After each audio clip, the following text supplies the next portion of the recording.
Ako nga pala si Totoy. Siyempre, hindi ko tunay na pangalan. Isang OFW dito sa Korea.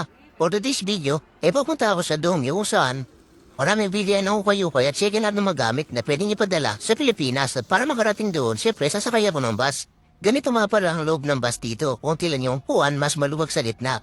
Karamihan nakatayo lang. May iba't ibang kulay din para sa mga senior or PWD. Tibad nga pala ang gamit sa pagbayad. Bihira lang yung pagbayad ng pass para less hassle. Pagkababa nga namin ng bus, transfer sa Trino Subway. Pagka-exit mo nga dito sa Dongyo ay bubungad na agad ang iba't ibang mga second na bilihin.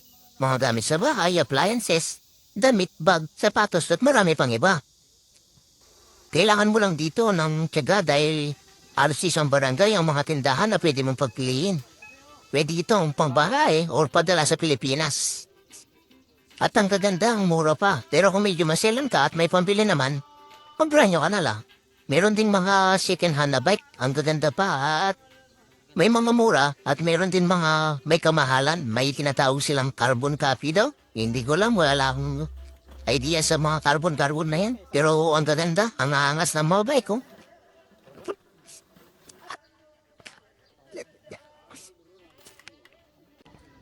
Oh, at meron din mga accessories. Tingnan niyo naman itong mga gabundok na rice cooker. Pwede itong ipadala sana. At dahil nga summer dito, medyo mainit maggala-gala, kaya nagpasya na kaming umuwi. At nakakita na nga namin itong dalawang maangas na big bike na to, naka-leather.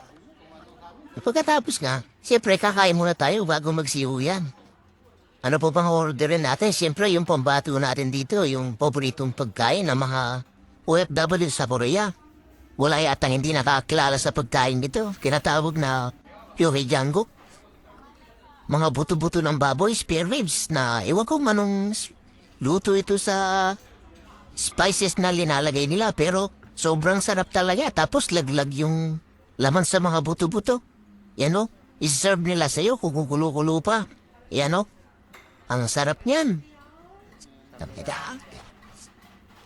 Sa OFW sa Korea, kung kilala mo yung Jangguk na yan.